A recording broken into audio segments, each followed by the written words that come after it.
Cilaka, wariskan proyek mangkrak dan utang. Anies sudah mirip SBY. Ditulis oleh Nina Nur di siwar.com.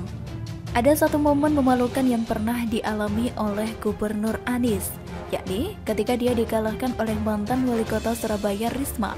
Momen ini terjadi sehari sebelum ulang tahun Anies pada bulan Mei lalu, tepatnya pada tanggal 6 Mei. Ketika Presiden Jokowi memberikan pujian dan acungan jempol pada kota Surabaya, dengan diresmikannya pengolah sampah menjadi energi listrik atau PSEL, atau pembangkit listrik tenaga sampah atau PLTSA. Kota Surabaya menjadi yang pertama di Indonesia yang berhasil menuntaskan proyek ini. Waktu itu, Risma memang sudah tidak lagi menjabat sebagai wali kota Surabaya, namun kerja kerasnya lah yang akhirnya berhasil menyelesaikan proyek PSEL, yang kemudian tinggal dilanjutkan sedikit oleh wali kota Surabaya sekarang, Eri Cahyadi, dan akhirnya diresmikan oleh Presiden Jokowi. Proyek ini memang bukan hanya ditargetkan ada di Surabaya, tapi juga di beberapa kota lainnya. Oleh sebab itu, Presiden Jokowi sudah menerbitkan Peraturan Presiden atau Perpres nomor 35 tahun 2018 tentang percepatan pembangunan instalasi pengolahan sampah menjadi energi listrik berbasis teknologi ramah lingkungan, untuk mempermudah dan menyediakan payung hukum bagi pemerintah daerah untuk membangun PSEL atau PLTSA. Lewat perpres tersebut, Presiden Jokowi menunjuk 7 kota yang membangun pilot proyek PSEL, yakni Jakarta, Surabaya, Bandung, Tangerang, Semarang, Solo, dan juga Makassar. Atas prestasi Surabaya yang proyeknya sudah kelar, Presiden Jokowi memerintahkan agar kota-kota lain meniru dan mengkopi apa yang sudah dilakukan oleh Surabaya.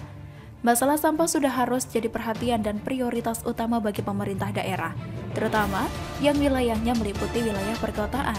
Data tahun 2020 yang dilansir oleh majalah Tempo menunjukkan bahwa di antara ke-7 kota tersebut di atas, Jakarta menempati urutan teratas yang volume sampahnya terbesar, yaitu 7.500 ton per hari.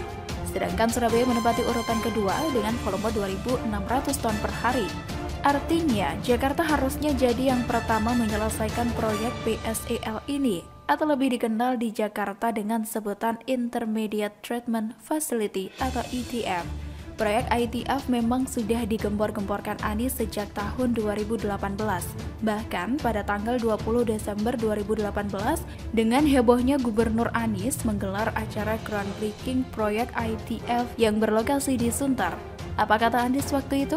Bahwa acara itu bukan sekedar groundbreaking, karena ITF Sunter adalah fasilitas besar yang pertama yang sangat bersejarah, yang akan berimplikasi ke seluruh Indonesia. Bahwa 2 tahun lalu pihak Anies telah berjanji untuk membangun ITF, dan bahwa janji itu dilunasi. Dilunasi dari Hong Kong. Kan baru juga acara groundbreaking, alias peletakan batu pertama, jangan-jangan omong doang.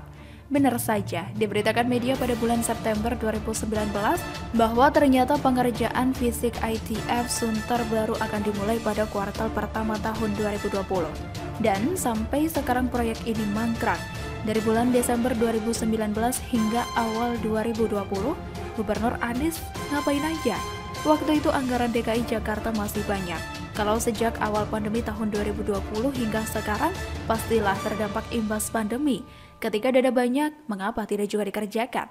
Kita lihat dulu sajalah sejarahnya. Proyek ITF Sunter ini diberitakan Anies kepada PT Jakarta Propertindo atau Jakpro sebagai pihak pengembangnya. Jakpro kemudian bekerja sama dengan perusahaan dari Finlandia Fortum. Keduanya membentuk PT Jakarta Solusi Lestari atau JSL sebagai anak usaha yang akan diberikan mandat untuk mengelola ITF Sunter. Proyek ini memerlukan dana sekitar 250 juta dolar Amerika Serikat atau sekitar 3,5 triliun rupiah. Sumber dana yang terbesar berasal dari fasilitas pendanaan dari International Finance Corporation atau IFC, yang merupakan bagian dari Bank Dunia. Dari International Finance Corporation, sedianya proyek ITF Sunter akan mendapatkan dana sebesar 240 juta dolar Amerika Serikat atau sekitar 3,36 triliun rupiah. Namun, pada bulan Juni lalu diberitakan bahwa Fortum akhirnya mundur dari proyek ini, yang mengakibatkan batalnya IFC menggelontorkan dananya. Oleh sebab itu, kemudian pihak Jakpro mengajukan pinjaman dari Dana Pemulihan Ekonomi Nasional atau PEN sektor persampahan. Berhubung masalah sampah merupakan masalah yang sangat penting, pinjaman itu pun disetujui. sebagai bagian dari pinjaman yang dikucurkan buat Pemprov DKI Jakarta. Pada bulan November 2020, diberitakan bahwa Pemprov DKI Jakarta mendapatkan pinjaman PEN sebesar 12,5 triliun rupiah yang akan dicairkan secara bertahap. Untuk tahun 2020 sudah dikeluarkan sebesar 3,26 triliun rupiah. Menurut Anies waktu itu, dana pinjaman PEN akan digunakan buat pembiayaan infrastruktur yang terancam mangkrak. Di antaranya, buat infrastruktur pengendalian banjir, peningkatan layanan air minum, transportasi, dan pengelolaan sampah. Anehnya, Anies juga memasukkan proyek revitalisasi Taman Ismail Marzuki atau TIM dan pembangunan Jakarta International Stadium atau JIS dalam target penggunaan dana utangan tersebut. Padahal kedua program tersebut bukanlah termasuk yang urgent buat kepentingan rakyat. Hal ini mengundang kritik dan kecaman dari DPRD DKI Jakarta. Namun, Anies jalan terus saja dengan keinginannya itu. Akhirnya ketahuan, yang diselesaikan Anies dengan dana PEN malah proyek Stadion JIS. Lewat akun media sosialnya pada bulan Juni lalu, Anies memamerkan proyek JIS yang diperkirakan akan rampung pada akhir tahun ini. Sementara kita tidak mendengar kelanjutan proyek-proyek lain yang jauh lebih penting seperti penanganan banjir dan tentu saja ITF Sunter. Anies terbukti tidak konsisten dengan perkataannya sendiri. Di acara groundbreaking tahun 2018, Anies menegaskan pentingnya proyek tersebut. Bahkan Anies sampai menyebut seluruh Indonesia, pakai kata melunasi janji pula. Padahal baru juga aja peletakan batu pertama, buktinya mana? Parahnya, ketika mendapatkan bantuan dana pinjaman PEN, Anies malah memilih untuk menyelesaikan proyek mercusuar Stadion JIS yang manfaatnya tidak signifikan buat rakyat. Kebutuhan atas fasilitas pengelolaan sampah sangat mendesak buat Jakarta. Volume sampah sekarang bergerak naik hingga 7.000 sampai 8.000 ton per hari. Sementara tempat pembuangan sampah Bantar Gebang sudah diprediksi akan penuh pada tahun 2021 ini dan akan tutup pada tahun 2022. Apakah Anies punya program yang sedang berjalan untuk mengurangi volume sampah di Jakarta? Sepertinya tidak ada. Lalu, sampah segunung itu akan dibuang kemana? Lama-lama Jakarta akan jadi lautan sampah. Ngeri. Sementara itu, tahun depan Anies akan mengakhiri masa jabatannya.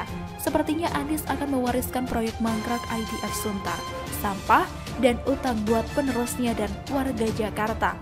Masih bahagiakah warganya? Kok mirip-mirip sama SBY ya?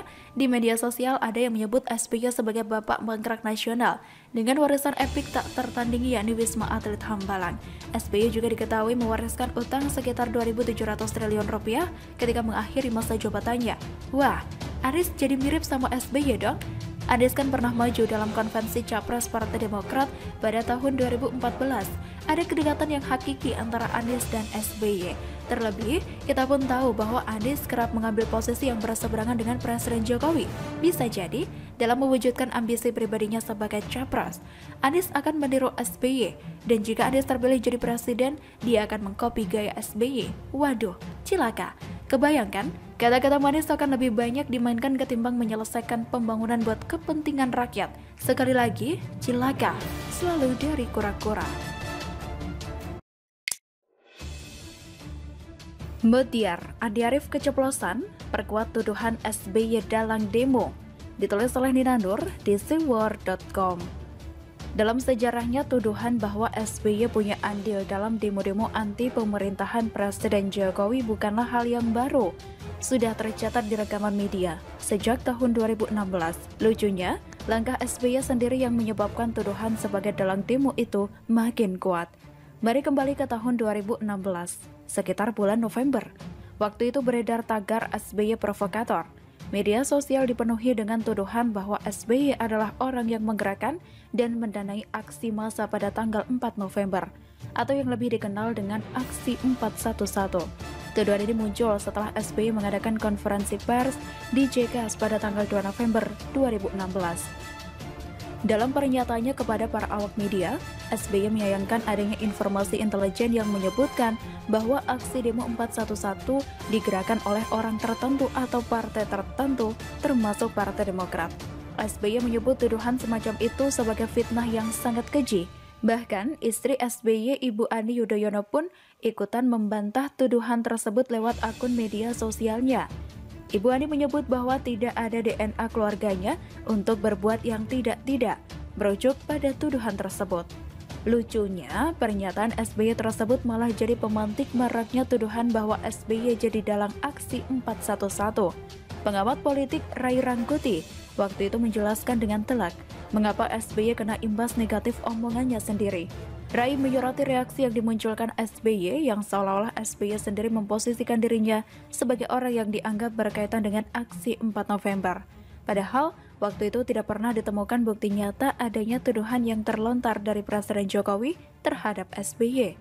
Jadi, dia yang heboh sendiri, sehingga lahirlah tuduhan itu. Kembali ke masa kini, pada bulan Oktober tahun lalu, Rizal Ramli sempat bercerita pada Karni Ilyas dalam sebuah video YouTube soal tuduhan terhadap SBY ini.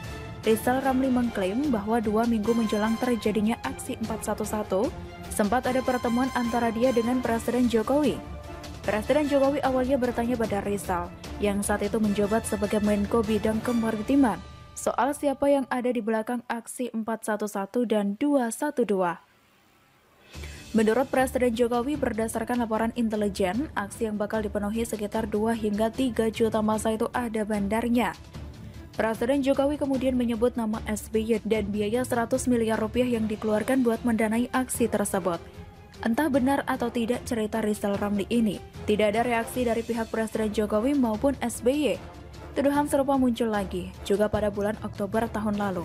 Waktu itu viral juga tuduhan bahwa Partai Demokrat atau SBY menggerakkan dan mendanai aksi demo penolakan Undang-Undang Cipta Kerja di berbagai daerah pada tanggal 8 Oktober 2020. Salah satu penyebabnya adalah manuver Partai Demokrat yang disebut menerima undang-undang tersebut pada saat pembahasan, namun malah walkout dari rapat paripurna pengesahannya.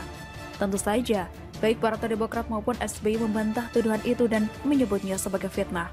Nah, tuduhan yang sama kembali viral dalam beberapa hari ini, terkait adanya seruan aksi demo Jokowi Endgame, sampai jadi tagar Demokrat Piang Roso. Para netizen pun ramai membagikan berbagai meme, yang isinya menuduh Partai Demokrat dan SBY sebagai penggerak demo. Bahkan, sampai menuduhkan perbuatan makar pada mereka. Ada yang dengan gamblang menampilkan wajah SBY dan para politisi Demokrat. Ada pula dalam bentuk karikatur, contohnya di bawah ini. Partai Demokrat mungkin sampai kebingungan bagaimana caranya membantah tuduhan ini. Apakah mau mempolisikan puluhan netizen yang menyebarkan meme tuduhan itu?